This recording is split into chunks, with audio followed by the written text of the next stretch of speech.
Donald Trump bans people of color from entering into the United States of America. Put up your commander-in-chief, full mass here.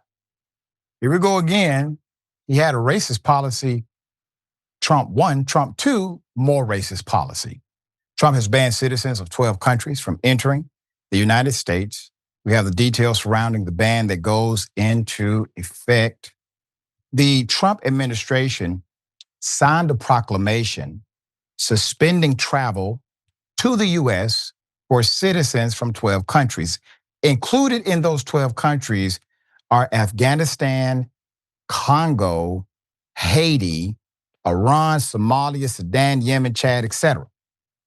Now, the proclamation also partially restricted entrance for nationals of 7 other countries, including Burundi, Cuba, Laos, Sierra Leone, Togo, Turkmenistan, and Venezuela.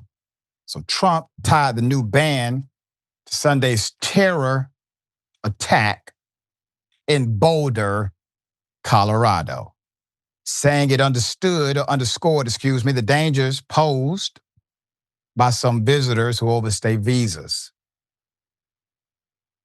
Canada wasn't included in this list, even though they are a habitual violator of overstaying visas. The suspect in the attack is from Egypt, a country that is not on Trump's restricted list.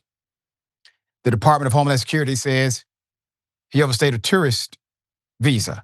Trump said some countries had deficient screening and vetting or have historically refused to take back their own citizens. His findings rely extensively on an annual Homeland Security report of visa overstays of tourists, business visitors, and students who arrive by air and sea, singling out countries with high percentages of remaining after their visas expire. The ban is set to take effect on that Monday, 12:01 a.m. Eastern Time. There are exceptions to the ban. So what are the exceptions?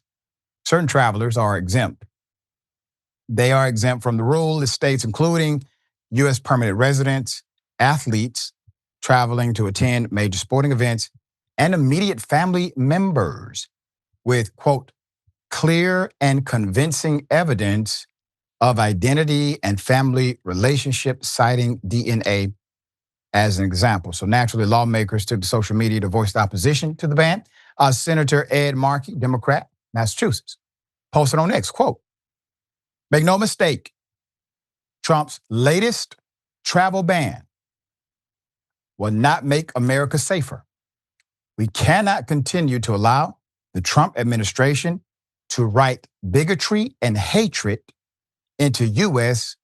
immigration policy. So what do you have? You have a pretext to validate the context. What's your pretext? Your pretext is the attack in Colorado. Boom. They got a pretext. They've been waiting for one. Why?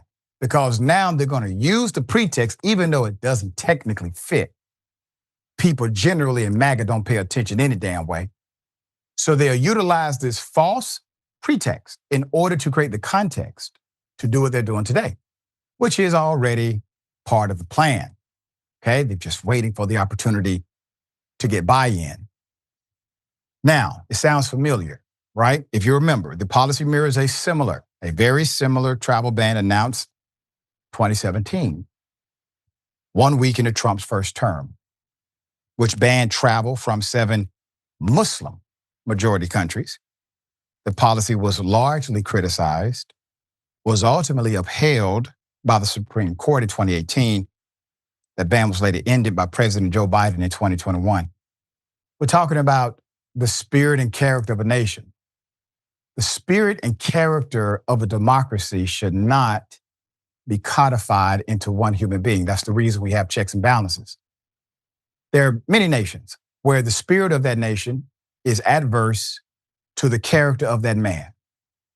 Take, for example, Bibi Netanyahu. Bibi is opposed by the majority of Israelites. They are generally adverse to his particular doctrine of war. They protest in record numbers. However, Bibi remains in power because of their parliamentary government formation and his ability to seize wartime power during wartime. As long as he's at war, he's in power. And it doesn't matter what the character of the nation may be. The character of the nation becomes codified in the man. Well, in a democracy, right? What we assume to be a genuine democracy, which it is not, United States of America, we have checks and balances. But if the balance don't check and the check don't balance, it doesn't matter if you have it written in your doctrine. Doesn't matter that your Constitution demands it. What matters is that the culture has decided to ignore it. So you have many in the United States of America. As a matter of fact, the majority of Americans oppose, based on survey responses, they oppose the insane and ridiculous agenda of Trump, from immigration to economics. However, the nation's character is becoming the character of the man. And that part is where we fight for the soul of the country. All right, we'll bring you updates as they come.